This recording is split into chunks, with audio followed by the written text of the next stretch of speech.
সেই শপথ গ্রহণ অনুষ্ঠানে মমতা বন্দ্যোপাধ্যায় ডাক কি পেলেন?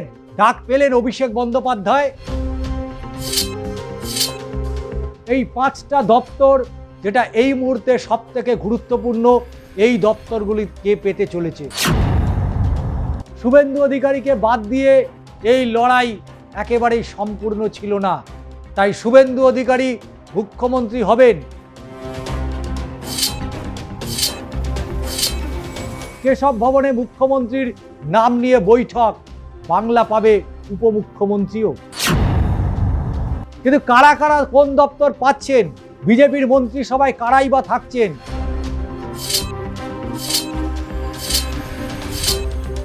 শুভেন্দু অধিকারী আদৌ মুখ্যমন্ত্রী হবেন কিনা তা নিয়েও চলছে বিস্তর আলোচনা। নমস্কার, আমি ষষ্ঠী চট্টোপাধ্যায়। শুরু করছি দাদা দিদির রাজনীতি। রাত পোহালেই শপথ গ্রহণ, কিন্তু সেই শপথ গ্রহণে রাজ্যের মুখ্যমন্ত্রী মমতা বন্দ্যোপাধ্যায় তিনি কি আমন্ত্রণ পত্র পেলেন?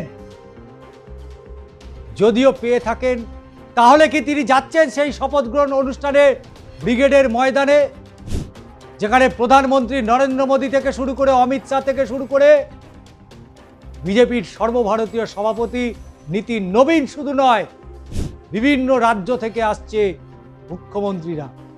সেই শপথ গ্রহণ অনুষ্ঠানে মমতা বন্দ্যোপাধ্যায় ডাক কি পেলেন? ডাক পেলেন অভিষেক বন্দ্যোপাধ্যায়। যদি পেয়ে থাকেন, তাহলে কি তিনি যাচ্ছেন? আদৌ কি তাকে আমন্ত্রণ পত্র দেওয়া হয়েছে, আমন্ত্রণ জানানো হয়েছে?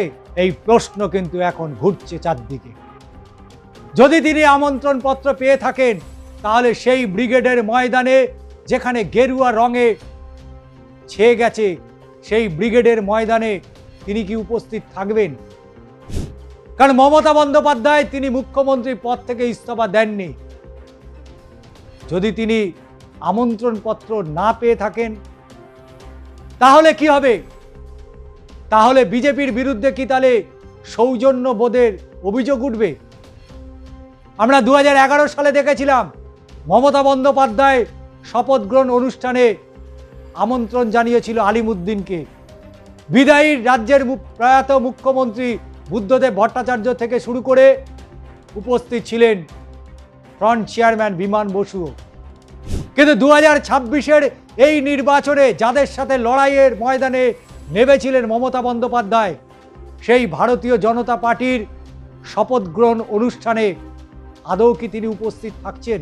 যদি তিনি না থাকেন, তাহলে সমাজের প্রতি তিনি কি বার্তা দেবেন?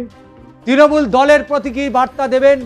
যদি তিনি উপস্থিত থাকেন, তাহলে সেই জায়গা থেকে তার কি বার্তা থাকবে? কারণ দেশের প্রধানমন্ত্রী নরেন্দ্র মোদী থেকে স্বরাষ্ট্রমন্ত্রী অমিত শাহ বারবার আক্রমণ যেমন মমতা বন্দ্যোপাধ্যায়কে করতে ছাড়েনি, মমতা বন্দ্যোপাধ্যায় তিনিও কিন্তু ছাড়েননি প্রধানমন্ত্রী থেকে স্বরাষ্ট্রমন্ত্রী কাউকেই নির্বাচনের ময়দানে। কিন্তু নির্বাচনের লড়াই শেষ, এখন শপথ গ্রহণ অনুষ্ঠান। আর সেই শপথ গ্রহণ অনুষ্ঠানে মমতা বন্দ্যোপাধ্যায়ের উপস্থিতি নিয়ে উঠছে একটা বড় প্রশ্ন। তিনি কি আদৌ আমন্ত্রণ পত্র পেয়েছেন, নাকি তাকে আমন্ত্রণ করানো হয়নি, তাকে আমন্ত্রণ পত্রই দেওয়া হয়নি? এই দোলাচলে শনিবার কি করবেন? শনিবাসরীয় সকাল থেকে অবশ্যই নিশ্চয়ই টিভির পর্দায় মুক্ত রাখবেনই রাজ্যের মুখ্যমন্ত্রী মমতা বন্দ্যোপাধ্যায়। তাই সৌজন্যতার জায়গা থেকে, সৌজন্যতার প্রশ্নে বিজেপি তাদের জায়গা থেকে অবশ্যই আশা করা যায় মমতা বন্দ্যোপাধ্যায়কে আমন্ত্রণ জানাবেন। গ্রহণ করা বা না করা তার ব্যক্তিগত বিষয়।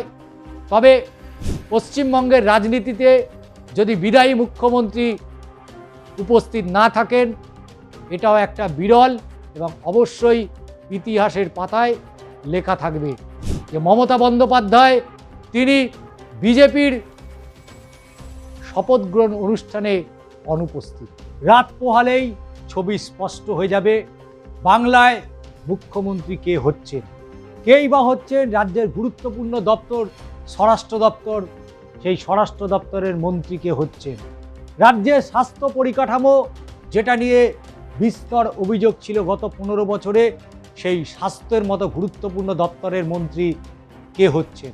কে হচ্ছেন রাজ্যের শিক্ষামন্ত্রী, অর্থাৎ যে শিক্ষা নিয়ে, যে শিক্ষার দুর্নীতিকে ভর কেন্দ্র করেছিল ভারতীয় জনতা পার্টি, সেই শিক্ষা যেখানে একের পর এক দুর্নীতির অভিযোগ, রাজ্যের শিক্ষামন্ত্রী পর্যন্ত জেলে গিয়েছিল, সেই শিক্ষা দপ্তর এবার কে পেতে চলেছে?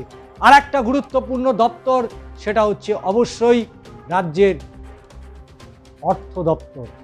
অর্থাৎ এই চারটে গুরুত্বপূর্ণ দপ্তর, একদিকে মুখ্যমন্ত্রী, একদিকে স্বরাষ্ট্রমন্ত্রী, একদিকে স্বাস্থ্যমন্ত্রী এবং অর্থমন্ত্রী, এবং এর পাশাপাশি যে গুরুত্বপূর্ণ যে দপ্তর, সেই দপ্তর অবশ্যই শিল্পমন্ত্রী।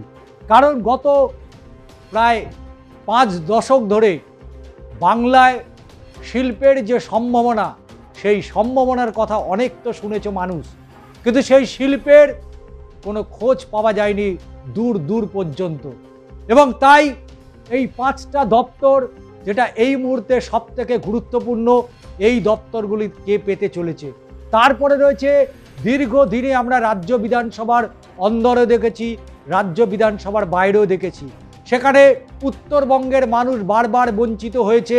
উত্তরবঙ্গ উন্নয়ন নিয়ে এ রাজ্যের মুখ্যমন্ত্রী মমতা বন্দ্যোপাধ্যায় তিনি সেভাবে নজর করেনি।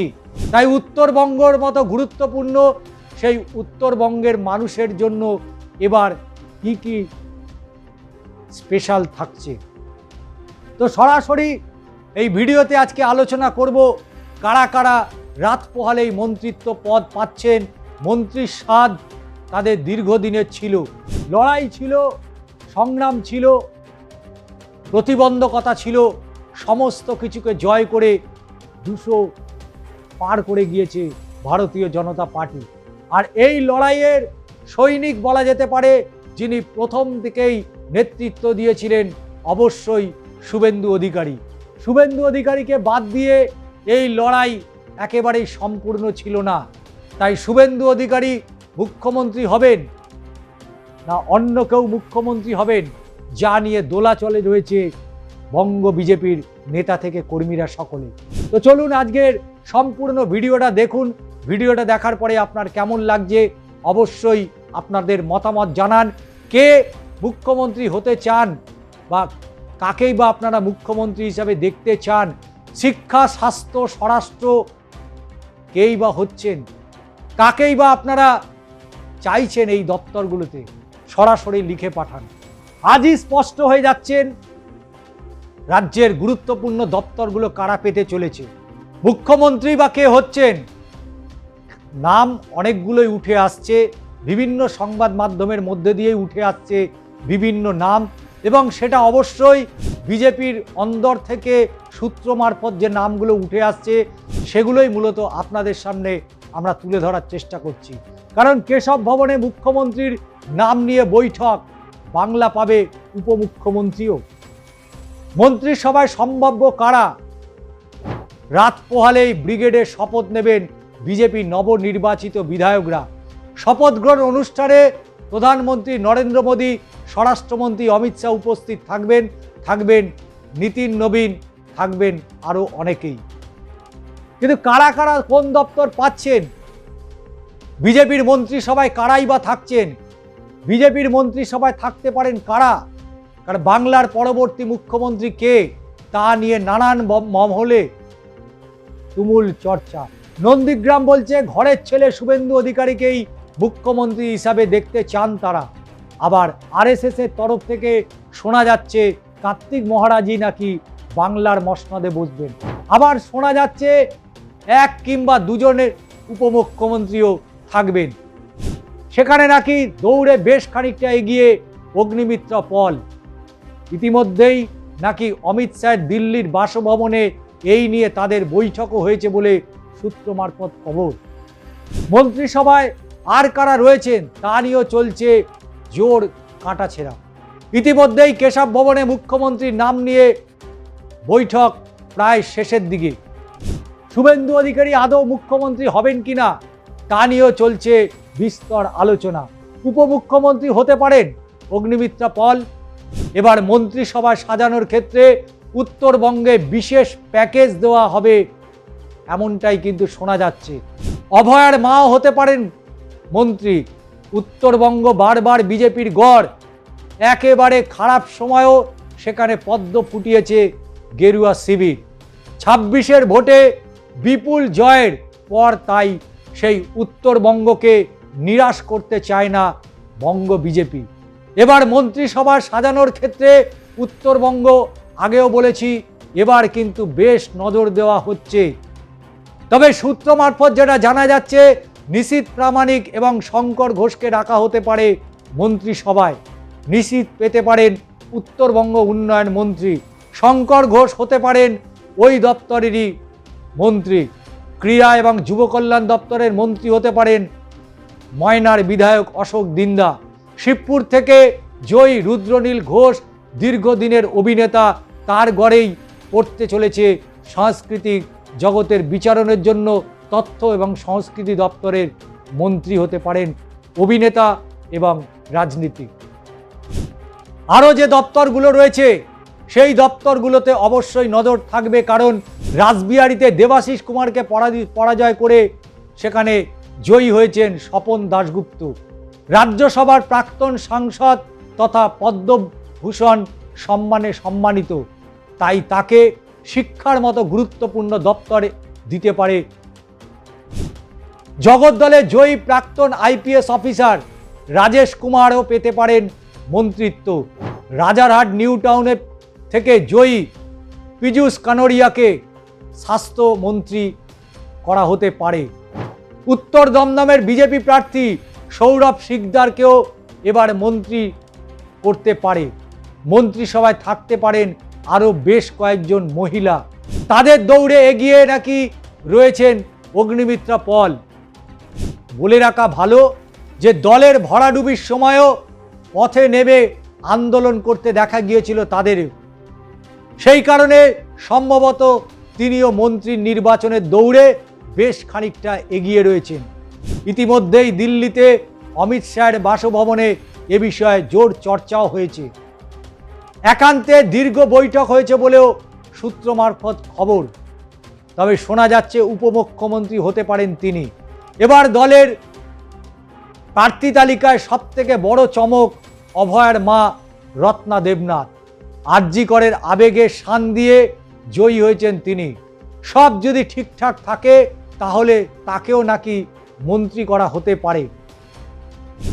আগামী 9 তারিখ ব্রিগেডের ময়দানে শপথ নেবে নবনির্বাচিত বিধায়করা। তখনই মুখ্যমন্ত্রী হবেন তা স্পষ্ট হয়ে যাবে।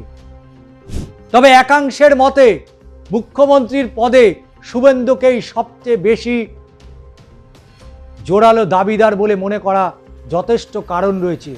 তিনি পরপর দুবার নির্বাচনে রাজ্যের মুখ্যমন্ত্রীকে পরাস্ত করেছেন। মমতা বন্দ্যোপাধ্যায়ের বিরুদ্ধে ভোটের লড়াইয়ে শুভেন্দু প্রথম নেমেছিলেন 2021 সালের নন্দীগ্রামে। 1956 ভোটে সেবার মমতাকে হারিয়েছিলেন তিনি। নিজের ঘরের মাঠে মমতাকে পরাস্ত করার পর 2026 সালের বিধানসভা নির্বাচনে মমতার পাড়ায় তাকে চ্যালেঞ্জ করেছিলেন শুভেন্দু। তাতেও সফল হয়েছেন তিনি। শুধু কি তাই, ভবানীপুর তার জয়ের আগে চেয়েও ব্যবধান বেড়েছে। 15,000-এরও বেশি ভোটে এবার মমতাকে হারিয়েছেন তিনি। কিন্তু এর মধ্যে আরও বেশ কিছু নাম রয়েছে, যে নামগুলো অবশ্যই আমরা চর্চার মধ্যে রাখছি। কারণ পশ্চিমবঙ্গের রাজনৈতিক ইতিহাসে বিরোধী দলনেতা এবং মুখ্যমন্ত্রীর এমন সম্মুখ সমরে বেশ বিরল। আগে এমন কেউ দেখেছেন বলে মনে করতে পারছেন না। তাছাড়া মুখ্যমন্ত্রীকে ভোটে হারিয়ে দিচ্ছেন বিরোধী দলনেতা, স্বয়ং এমনটাও বড় একটা দেখা যায়নি। এবছর শুভেন্দুকে 2টি কেন্দ্র থেকে প্রার্থী করেছিলেন অমিত শাহ। নন্দীগ্রামে তৃণমূলের পবিত্র করকে তিনি পরাস্ত করেছেন প্রায় 10,000-এর ভোটে। ফলে বিজেপির অন্দরে কেউ কেউ বলতে শুরু করেছেন মুখ্যমন্ত্রীর পদে যোগ্য দাবিদার শুভেন্দু অধিকারী। অন্য কেউ এই দায়িত্ব দেওয়া সঙ্গত হবে না। কিন্তু নামগুলো অবশ্যই রয়েছে, অনেক নাম অবশ্যই রয়েছে। কাশীপুর বেলগাছিয়া থেকে অবশ্যই রিতেশ তিওয়ারিকে মন্ত্রী করা হতে পারে। শুধু কি তাই, সেই তালিকায় আরও রয়েছে দিলীপ ঘোষ রয়েছেন অবশ্যই বিজেপির রাজ্য সভাপতি শ্রমিক ভট্টাচার্য। রয়েছে আরও নাম, গত বিধানসভা নির্বাচনে যারা জয়লাভ করেছিলেন তাদের মধ্যে অবশ্যই অনেকগুলো নাম উঠে আসে, যার মধ্যে বলতে হয় অশোক দিন্দা তো রয়েছে, কিন্তু তার পাশাপাশি রয়েছে আরও অনেকেই। সুব্রত ঠাকুর, তাকেও মন্ত্রী করা হতে পারে। অসীম সরকারকে মন্ত্রী করা হতে পারে অবশ্যই। নীলাদ্রি শেখর দানাকে মুখ্যমন্ত্রী অবশ্যই হবেন, কিন্তু দপ্তরে আরও গুরুত্বপূর্ণ মন্ত্রী রয়েছেন, প্রতিমন্ত্রী রয়েছেন। সেই মন্ত্রিত পদে অবশ্যই ঝাড়গ্রাম বিধানসভা, সেখান থেকেও কিন্তু বেশ কয়েকজন মন্ত্রী হতে পারেন। এবং শুধু তাই নয়, আজকের এই ভিডিওতে আমরা যে নামগুলো তুলে ধরলাম তার মধ্যে অত্যন্ত গুরুত্বপূর্ণ যে দপ্তরগুলোর কথা বললাম, সেই দপ্তরগুলো কারা পেতে চলেছে তার এক লহমায় আমরা আবারও একবার বলে যাই। স্বরাষ্ট্র দপ্তর একদিকে রয়েছে, স্বাস্থ্য দপ্তর রয়েছে, শিক্ষা দপ্তর, অর্থ দপ্তর এবং অবশ্যই উত্তরবঙ্গের মানুষের জন্য সেই উত্তরবঙ্গ উন্নয়ন মন্ত্রী এবং সর্বোপরি যেটা বলা যেতে পারে এ রাজ্যের অর্থ দপ্তরের মতো গুরুত্বপূর্ণ দপ্তরের মন্ত্রী। কারা পেতে চলেছে? মুখ্যমন্ত্রী হাতেই থাকবে কি স্বরাষ্ট্র দপ্তর? এই প্রশ্নগুলো আগামীকাল স্পষ্ট হয়ে যাবে। তাই আজকের দাদা দিদির রাজনীতির এই ভিডিও কেমন লাগলো অবশ্যই জানাবেন। চ্যানেলটিকে সাবস্ক্রাইব করুন। আরও অনেক খবর জানতে অবশ্যই চ্যানেলটাকে সাবস্ক্রাইব করুন।